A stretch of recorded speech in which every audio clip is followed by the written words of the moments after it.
va parler de l'écart qui entre le savoir et le faire, le savoir-faire ou l'exécution.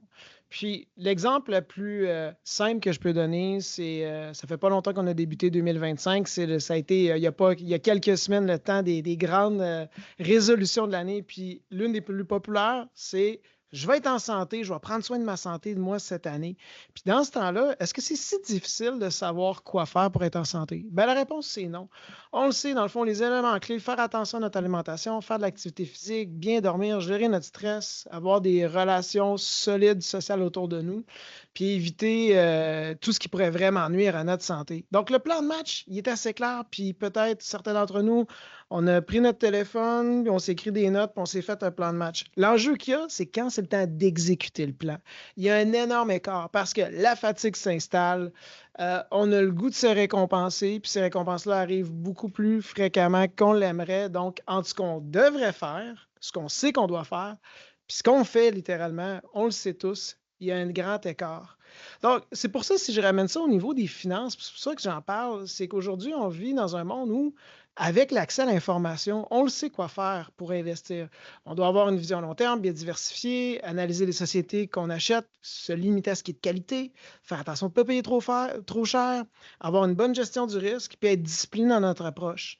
Ça, c'est ce qu'on devrait faire. Puis il y a des investisseurs autonomes qui se débrouillent bien là-dessus. Et c'est un peu comme si quelqu'un lit un programme, il veut faire un marathon, il va lire un programme de course, il va le prendre à la lettre, puis il va l'exécuter. Mais pour la majorité d'entre nous, c'est pas nécessairement si facile. Puis pourquoi j'en parle, c'est qu'aujourd'hui, si on parle d'un point comme la vision à long terme qu'on devrait garder, quand on lit un film, quand on écoute les nouvelles, puis on voit le fil de nouvelles sur les réseaux sociaux, puis on voit qu'il y a peut-être des décisions qui pourraient avoir des impacts majeurs sur l'économie ou la géopolitique, c'est ça, des fois, on a tendance à oublier justement qu'on est là pour être investi pendant une période qui est plus longue que 4 ans ou 5 ans. Et là, on va peut-être être influencé. C'est la même chose avec la diversification. Ça a été vraiment payant d'investir aux États-Unis depuis 10 ou 15 ans. J'aime cette région géographique-là, mais pendant ce temps-là, les autres catégories d'actifs ou les autres régions n'ont pas été aussi payantes. Puis des fois, on l'oublie, puis des fois, on retrouve des portefeuilles qui sont trop axés vers une région géographique. C'est la même chose en ce moment, les marchés montent encore. En fait, ils montent depuis 2 ans.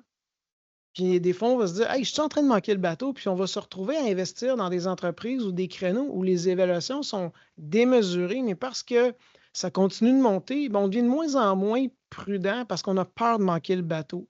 Puis finalement, tout ça fait que notre gestion du risque, s'il y avait une baisse de marché, ben ça pourrait nous mettre dans une position beaucoup plus vulnérable que si on avait été proactif puis prendre ceci en considération. Puis c'est difficile de parler de gestion de risque quand ça fait plus de 10 ans qu'on vit dans un monde où il n'y a pas eu vraiment de récession ou de tensions qui ont duré pendant plusieurs mois, à part une petite parenthèse qu'on a eue avec la période du COVID. Donc, en ce moment, on a beaucoup d'informations. Il faut savoir séparer l'utile de l'accessoire parce qu'on veut rester discipliné dans notre stratégie. Mais l'objectif aujourd'hui, c'était un peu de rappeler que c'est simple dans notre esprit ce qu'on doit faire. Il faut avoir un regard lucide sur ce qu'on fait au quotidien dans la gestion de nos finances. Puis bien souvent, que ce soit nous-mêmes ou notre conseiller, bien, on tombe dans des pièges qu'on sait qu'on pourrait éviter. Et en ce moment, c'est facile de se convaincre d'avoir des mauvaises habitudes, entre guillemets, si je peux utiliser l'expression financière, à cause qu'on a des facteurs qui sont beaucoup plus imprévisibles qu'on a connus dans le passé. Je vous remercie.